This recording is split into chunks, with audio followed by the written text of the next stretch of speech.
जी भाई, एसोसिएटेड पे हम अगर आएँ, एसोसिएटेड पे क्या-क्या कुछ है ये देखते हैं।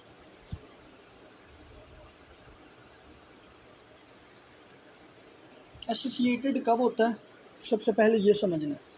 देख, लेवल ऑफ इन्फ्लुएंस पे डिपेंड करती है एसोसिएशन, ठीक हो गया?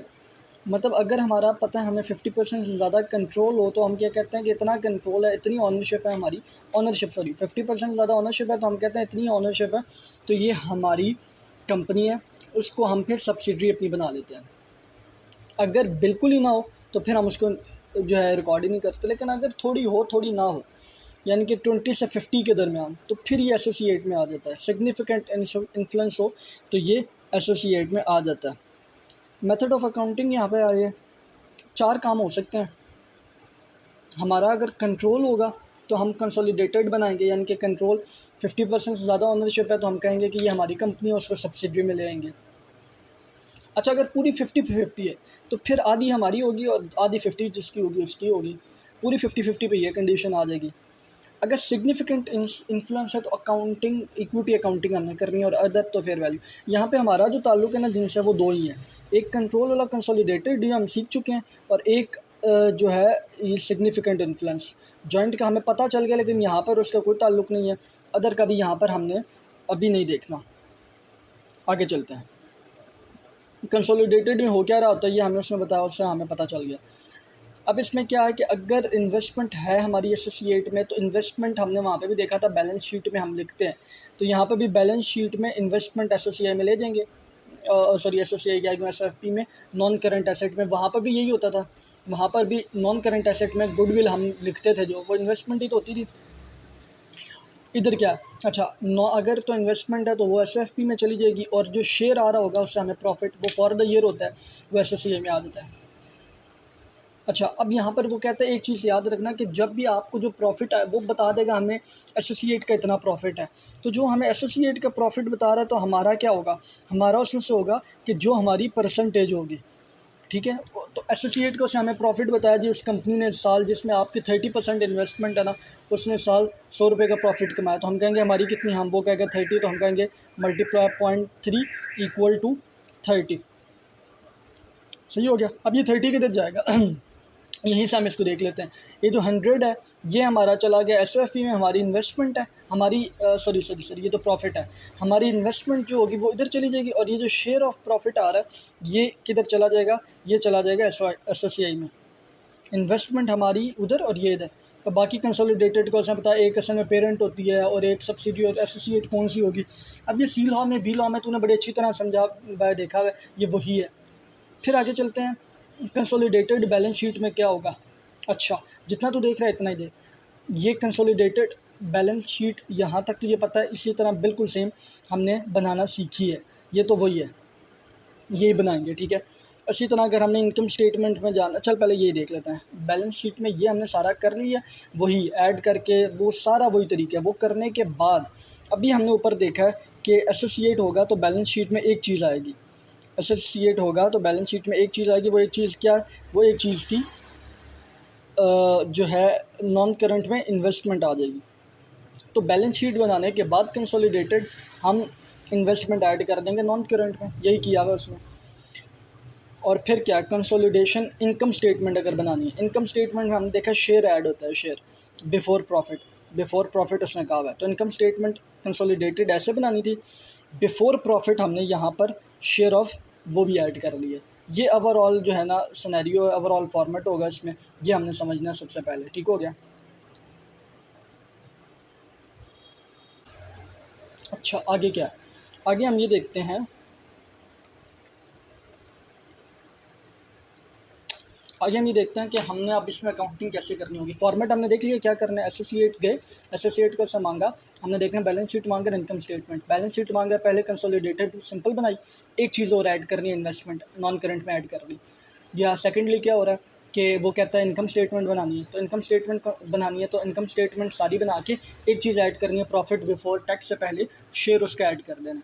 अब ये तो हमें पता चल गया करना ये है, कैसे करना है, अकाउंटिंग क्या होगी उसका यहाँ पे जिक्र कर रहा है। एसोसिएट की डेफिनेशन वो बताता है, हमें पता है एसोसिएट क्या होता है। 50% से ज़्यादा जो है वो हो जाता है, पेरेंट सब्सिडी हो जाता है, तो एसोसिएट होता है 20 से 50% के दरमियान। अच्छा, सिग्निफिकेंट इन्फ्लुएंस इसका होता है, यानी कि 20 से 50% अगर हमारे शेयर है तो हमारा इन्फ्लुएंस तो होगा, उसी की यहाँ पे बात कर रहा है। एग्जिस्टेंस ऑफ सिग्निफिकेंट इन्फ्लुएंस, वो कह रहा है कैसे पता चलेगा कि सिग्निफिकेंट इन्फ्लुएंस है। कुछ रट्टा लगाने वाली बातें हैं। Representation of board of director, ये लॉ में तूने सब पढ़ा हुआ है। अच्छा, उसके बाद मटेरियल ट्रांजैक्शन हो रही है आपस में, जो है मैनेजमेंट जो है क्या इंटरचेंजेबल है, वो सारा कुछ। अच्छा, अकाउंटिंग कैसे करनी है, सबसे पहले हमने इन्वेस्टमेंट की, इन्वेस्टमेंट को हमने क्या करना होता है, डेबिट, और क्रेडिट किसको करना होता है, जितने पैसे हमारे पास कैश निकला, बैंक निकला, जो भी निकला, ये वही उसने बताया, सबसे पहले तो ये कर देना। अच्छा, उसके बाद साल बाद आपने इन्वेस्टमेंट की थी, साल बाद पैसे आए, उन्होंने कहा जी जो है ना आपकी इन्वेस्टमेंट आपने 100 रुपये की थी, ये 20 रुपये और आपके हो गए हैं, ये जो है ना सवा का आपका प्रॉफिट है। सो हमने इन्वेस्टमेंट की थी 20, अब हो गए। अब टोटल इन्वेस्टमेंट अगर तो हम ये 20 ले लें तो ख़त्म हो जाएगा, फिर तो कोई गेम नहीं है। अगर हम ना लें तो ये टोटल इन्वेस्टमेंट हो जाएगी 120। तो वही बात, इन्वेस्टमेंट डेबिट और शेयर ऑफ प्रॉफिट इंक्रीज़ हो जाएगा। और फिर वो कह रहा है कि नो मर्जर ऑफ, ये कोई कॉन्सेप्ट नहीं, एनसीआई वाला और ये वाला, यहाँ पर कोई मर्ज वगैरह नहीं करना। यानी कि वो जो हम करते हैं ना उनके प्रॉफिट, जैसे हम जो करते हैं कंसोलिडेटेड में, कि अपनी और सब्सिडरी के एसेट मिला देते हैं, लायबिलिटी मिला देते हैं, इनकम एक्सपेंस ऐड कर देते हैं। तो कह रहे हैं यहाँ पर ऐसा कुछ नहीं करना, एनसीआई का यहाँ पर कोई कॉन्सेप्ट नहीं है। फिर सेपरेट फाइनेंशियल, अच्छा वो कह रहा है इसको आप चाहे जो आपने पहले इन्वेस्टमेंट लिखनी है, कॉस्ट पे लिखें, फेयर वैल्यू पे लिखें, इक्विटी मेथड किसी पे भी लिख सकते हैं। सही है जी। क्या सीखा है अभी तक हमने? हमने अभी तक ये सीखा है कि हमने एसोसिएट बनाना है, तो एसोसिएट में करना क्या है। हमने ये सीखा है कि एसोसिएट बनाना है, तो एसोसिएट में क्या करना है कि बैलेंस शीट बनानी है, तो सिंपल बना के नॉन करंट एसेट में जो है इन्वेस्टमेंट ऐड कर देनी है। अगर हमने प्रॉफिट एंड लॉस बनाना है तो वो सारा सिंपल बना के उसके बाद प्रॉफिट ऐड कर देना है, प्रॉफिट बिफोर टैक्स से शेयर ऐड कर देना, मतलब शेयर ऑफ एसोसिएट, जो परसेंटेज होगी उससे। अकाउंटिंग भी हमने सीख ली। अब वो कहता है कि अब हमने यहाँ पर ये देखा कि दो चीज़ें हो सकती हैं, मतलब हमारा शेयर ऑफ प्रॉफिट हमने ऐड करना है, तो वो कैसे होगा। हम कहेंगे वही जो मैं सबसे पहले तो ये बता चुका हूँ कि टोटल उसका प्रॉफिट है, अच्छा, so take profit of associate into हमारी जो परसेंटेज कितनी इन्वेस्टमेंट है 30 है, तो 30 हमारा प्रॉफिट आ गया। वो क्या करना है, इसको करना है कि इन्वेस्टमेंट डेबिट और शेयर ऑफ वो क्रेडिट, डेबिट क्रेडिट, यही हमने अभी देखा है, ये सारा हम देख चुके हैं। अच्छा ये तो ये हो गया। अच्छा, वो कहता है अगर यही प्रॉफिट हम बैलेंस शीट बना रहे हैं, उसमें प्रॉफिट आ रहा होगा तो क्या करेंगे। बैलेंस शीट बना रहे हैं, उसमें जो प्रॉफिट आ रहा होगा उसको कैसे डील करेंगे। तुझे पता है कि ये पेरेंट का प्रॉफिट है ना, तो पेरेंट का सारा प्रॉफिट वगैरह किधर जाता है, सीआरई में, रिटेन्ड अर्निंग पेरेंट की सारी वहीं पे जाती है। तो अगर बड़ी होगी तो क्रेडिट कर देंगे और कम हो रही होगी तो डेबिट कर देंगे। तो इन केस ऑफ ये, अच्छा वो हमने देख लिया। इन केस ऑफ लॉस इसका ऑपोजिट हो जाएगा, इन्वेस्टमेंट और शेयर ऑफ एसोसिएट, ये हो गया। अच्छा, अब अदर देन करंट ईयर की बात आती है। अच्छा, हमने क्या निकालना होता है, हमने अगर हम इनकम स्टेटमेंट बना रहे हैं तो इनकम स्टेटमेंट हमारी फॉर द ईयर होती है। उसने हमें रिटेन्ड अर्निंग अभी तक की टोटल रिटेन्ड अर्निंग दे दी है, मतलब एग्ज्यूम करते हैं कि उसने हमें जो है 200 रिटेन्ड अर्निंग दे दी। अब हमें नहीं पता कि इस साल कितना प्रॉफिट है, तो हम क्या करेंगे, हम कहेंगे यार देखो टोटल उसकी 200 है, और जब हमने लिया था ना तब उसकी थी 100 थी फॉर एग्ज़ाम्पल। तो ये जो 100 है ना, ये जो 100 अब बच गई, जब लिया था 100, ये तो उससे पहले की है, हमें इस साल की चाहिए, सॉरी करंट ईयर के अलावा बाकी जो हमने लिया था उसके बाद की चाहिए। अभी रह गया 100। अब हम कहते हैं कि इस साल का कितना प्रॉफिट है, इस साल का है 80, इस साल का 80 प्रॉफिट है, तो पीछे रह गया 20 रुपये, यानी कि ये 20 रुपये बाकी टाइम का, ये प्री हमने लेस कर दिया। उसके बाद जो इधर आए, इधर आके हमने क्या लेस किया। अच्छा, तो अच्छा हम कहाँ पे थे, अच्छा अब हमें ये पता चल गया कि ये पहले की ये है, इस साल का ये है, तो बाकी जितना बचेगा ये पिछले टाइम का होगा। तो ये हमें ज़रूरत पड़ सकती है ये निकालने के लिए, तो हम इसको देख लेते हैं। इन केस ऑफ लॉस ये सारा वही है। अच्छा अगर एस है तो हमें स्प्लिट करने की ज़रूरत नहीं है कि इस साल का कितना है, पिछले सालों का कितना है, क्योंकि एस में हम एज ऐड करते हैं तो वो सारा ही आ जाता है। अच्छा, लॉसेस के हवाले से थोड़ी सी और बात कर रहा है, कह रहा है अगर कोई, अच्छा हमने देखा है उसमें भी किसमें, बैलेंस शीट में हमने देखा था कि अगर अनअकाउंटेड फॉर हो ना, इन्वेस्टमेंट वगैरह कुछ भी अनअकाउंटेड फॉर, तो उसको अकाउंट फॉर करना होता है। यहाँ पे वो कह रहा है लॉसेज अनअकाउंट फॉर, तो हम कहेंगे यार देखो तुम्हारा प्रॉफिट कितना है, वो बताएगा जी प्रॉफिट इतना है, उसने हमें प्रॉफिट बता दिया, हम कहेंगे ये जो लॉसेज हैं ये तो तुमने अकाउंट फॉर ही नहीं किए। प्रॉफिट उसने 100 बताया था, तो हम लॉसेज 50 अगर होंगे तो वो करके फिर हम कहेंगे अब इतना रह गया, अच्छा ये भी हो सकता है, पॉसिबल है कि प्रॉफिट वो बताए हमें 100 और लॉसेज हों हमारे 120। अगर ऐसे हो प्रॉफिट है 100, लॉसेज है 120, 200 कर दो चलो, तो ये 100 का फिर लॉस आ गया हमारे पास। तो इसकी क्या एंट्री होगी कि इन्वेस्टमेंट क्रेडिट और शेयर जो है डेबिट, और अगर पॉजिटिव होगा तो ये होगा। अच्छा ये टोटल अगर हो तो उसको मल्टीप्लाई करना है अपनी इन्वेस्टमेंट के साथ, तो वो हमारे पास आ जाएगा। तो यहाँ तक ये सिंपल वही बातें हैं। अभी तक जितना भी हुआ उसको रिकॉल करिए अच्छी तरह, फिर यहाँ पर आए। अच्छा अब आगे हम क्वेश्चन करने लगे, आंसर देखिए बगैर, सिर्फ मैं तो ये कहूँगा कि इसमें से अब देख, हम क्वेश्चन देखते ही क्या समझ सकते हैं और क्या क्या कुछ करना होगा। हम ये समझ सकते हैं कि एच लिमिटेड होगी यहाँ पर पेरेंट, ये पेरेंट होगी। उसके बाद जिसके 100% एक्वायर किया तो वो सब्सिडरी हो जाएगा। 50% से ऊपर 100% होता है, मतलब 50% से ऊपर सब्सिडरी ही होता है। तो ये एस लिमिटेड सब्सिडरी है और ए लिमिटेड एसोसिएट है जिसके 30% है। अब ये भी पता चल गया कि ए लिमिटेड का अगर प्रॉफिट जितना भी होगा उसको मल्टीप्लाई 30 करेंगे तो वो हमारा हिस्सा हो जाएगा। अब बाकी हमने कहा इसे यहाँ पे बनाने का क्या क्या है, इसने रिक्वायर्ड क्या कहा है, इसने रिक्वायर्ड कहा है जी कंप्रीहेंसिव इनकम। कंप्रीहेंसिव इनकम तो इसका मतलब ये है कि अगर हम ये देखना चाहें कि कंप्रीहेंसिव इनकम हमने कैसे बनानी है, तो हमें क्या करना होगा कि हमने पहले इन पेरेंट और सब्सिडरी इन दो की कंप्रीहेंसिव इनकम बनाएंगे। करना क्या होता है, प्रॉफिट 500 प्लस 200 ऐड करेंगे, टैक्स ऐड करेंगे, प्रॉफिट बिफोर टैक्स ये फिर हम कैलकुलेट कर देंगे वहाँ से, फिर OCI करेंगे और फिर टोटल कंप्रीहेंसिव इनकम ऐड कर देंगे। मतलब इन सबको पहले इन दोनों का ऐड करेंगे और फिर इसका देख लेंगे क्या मसला होता है। मतलब स्टेप 1 ये होगा, जब भी हम एसोसिएट का क्वेश्चन करेंगे तो स्टेप 1 ये होगा कि सिंपल जो होगा पहले वो करना है। ठीक हो गया। अब इसमें ये देखते हैं कि क्या है, प्रॉफिट बिफोर टैक्स, उसका प्रॉफिट बिफोर टैक्स, टैक्स इसी तरह आ गया, OCI इसी तरह आ गया। यहाँ पर तो ये दो चीज़ें नहीं नज़र आ रही हैं। फॉर्मेट में हमने बताया कि क्या करना है कि वो सिंपल पहले करना है, ये उसी तरह, बल्कि नई चीज़ों को हाईलाइट करते हैं कि ये एक तो नई चीज़ है एसोसिएट का और एक OCI एसोसिएट का। कैसे, शेयर एसोसिएट का जो है शेयर, अच्छा एसोसिएट का क्या क्या कुछ आता है, हमने देखा है कि सिर्फ एसोसिएट का शेयर से जो प्रॉफिट आ रहा होता है वो होता है। अब प्रॉफिट में एक तो रियलाइज्ड प्रॉफिट भी हो सकता है और OCI भी हो सकता है जो कंप्रीहेंसिव इनकम में आ जाता है, जो यानी कि अनरियलाइज्ड होता है लेकिन होता तो प्रॉफिट है, तो इसको भी ऐड करना होता है। इस क्वेश्चन के अंदर एक तो फॉर्मेट क्वेश्चन, और तीसरी चीज़ ये तू सीख रहा है कि तू OCI को भी ऐड किया करेगा एसोसिएट की। ठीक है। अब यहाँ तक क्या है कि प्रॉफिट बिफोर टैक्स और टैक्स ये सब कुछ तो हमने उसी तरह कैलकुलेट किया।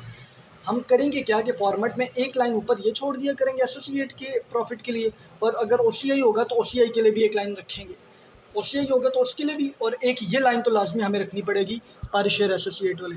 अच्छा बाकी सब तो यहाँ से क्वेश्चन से हमें मिल रहा है, ये एसोसिएट के शेयर कहाँ से हमें मिल रहा है और OCI कहाँ से मिल रहा है, तो ये हम देखते हैं कि एसोसिएट का शेयर कितना है, एसोसिएट का सभा का प्रॉफिट कितना है। एसोसिएट का प्रॉफिट है, एसोसिएट का प्रॉफिट है 80, एसोसिएट का प्रॉफिट है 80, ये उससे लिखा हुआ है एसोसिएट का प्रॉफिट।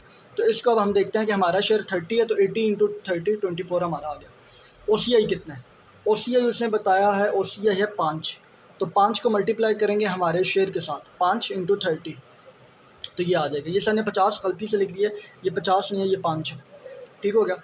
तो ये पूरा क्वेश्चन हो गया, यानी कि क्वेश्चन हमारे सामने आया, उसने हमसे कहा इनकम स्टेटमेंट बनानी है, हमने फ़ौरन फॉर्मेट बना दिया, 2 लाइनें, एक तो ये शेयर के लिए लाजमी रखेंगे और दूसरा अगर OCI होगा तो OCI भी कर देंगे, और ये हम करके हमारा पूरा क्वेश्चन हो जाएगा, सॉल्व कर लेंगे। यहाँ तक फिर एक दफ़ा सारा देख।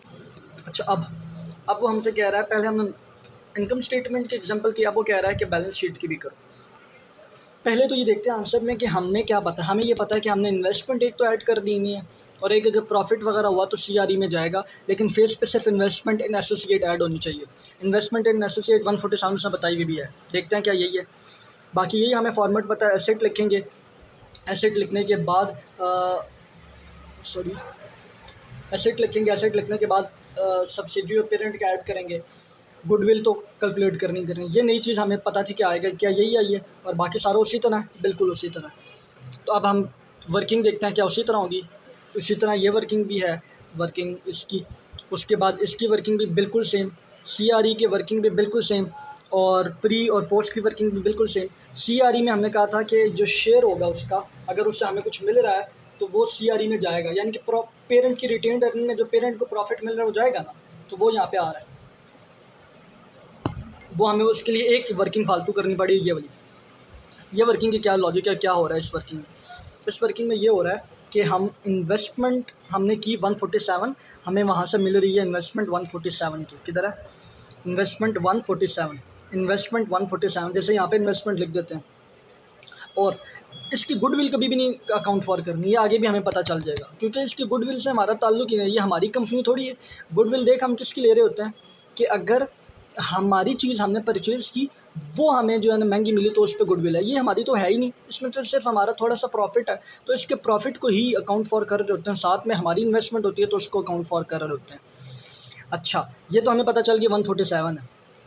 ये शेयर एसोसिएट जो उसने बताया, ये कहाँ से पता चला हमें, ये हमें कहाँ से पता चल रहा है, ये शेयर, ये हमें ऐसे पता चल रहा है कि उसका कितना है इस दफ़ा का, मतलब उसकी टोटल जो है अर्निंग कितनी है। 280 उसने टोटल अर्निंग बताई है, उसमें से कह रहा है 30 जो है पहले की है। रिटेन्ड अर्निंग जब हमने ख़रीदा था तब 30 की थी, यानी कि हमारे आने के बाद उसने कमाया 250 उसने अभी तक कमाया है। 250 कमाया है, तो हम कहेंगे 250 में से हमारा कितना, हमारा 30% है, तो ये 75 वो आ गया। इसको क्लोज़ करके इन सब को क्लोज़ किया, सारा हो गया। अब मैं तो ये करने के बाद ना, यहीं पे मैं एक वीडियो पॉज भी कर दूँगा, ये करने के और मुझे तेरा ही मैसेज भी आ गया, और ये देखेगा भी सिर्फ, तो मैं साथ बातें भी कर रहा हूँ। अब ये करने के बाद तो क्या करेगा कि इनकम स्टेटमेंट वाला क्वेश्चन और ये वाला क्वेश्चन कैसे करना है कि जब तेरे सामने क्वेश्चन आया, ये इस क्वेश्चन के हम एग्जांपल लेते हैं, ये तेरे सामने क्वेश्चन आ गया, तुझे नहीं पता क्वेश्चन में क्या है, तूने फॉर्मेट लिखा, फॉर्मेट पूरा वही स्टेप 1 करने के बाद सारी चीज़ें ऐड की, तुझे पता है एक इन्वेस्टमेंट यहाँ पे फालतू आ रही होगी फेस के ऊपर, उसके लिए एक लाइन लिख देगा। इन्वेस्टमेंट तो सीधी सीधी बल्कि उठा के ही लिख देना, स्ट्रेट आइटम्स में से सिर्फ वो जो शेयर होगा ना, शेयर एसोसिएट सॉरी जो हमें शेयर मिल रहा होगा, टोटल उसने हमने जब उसको ख़रीदा उससे कितना प्रॉफिट कमाया, तुझे पता चलेगा जी उसका टोटल है। फॉर एग्जांपल जैसे पता चला 280 है ना, इसमें 280 है, तू कहेगा यार मेरे आने के बाद कितना कमाया, वो तेरा प्रॉफिट है ना, बाकी तो तेरी इन्वेस्टमेंट में आएगा। गुडविल में आता था, तो गुडविल तो यहाँ पे हमने अकाउंट फॉर नहीं करनी, तो हम कहेंगे 30 पहले का है अगर, तो 250 अभी का है, 250 अभी का है, तो हम कहेंगे इसमें से हमारा शेयर कितना है, मल्टीप्लाई करके इसमें से शेयर CRE में ले जाएगा, बाकी सारा सेम। और इससे पहले वाला ये वाला भी क्वेश्चन एक दफ़ा करनी, यहाँ तक कोई टेक्निकल बात नहीं थी, सारा सेम सिंपल था। आगे थोड़ी टेक्निकल बातें एक दो हैं, वो भी अभी हम देख लेते हैं।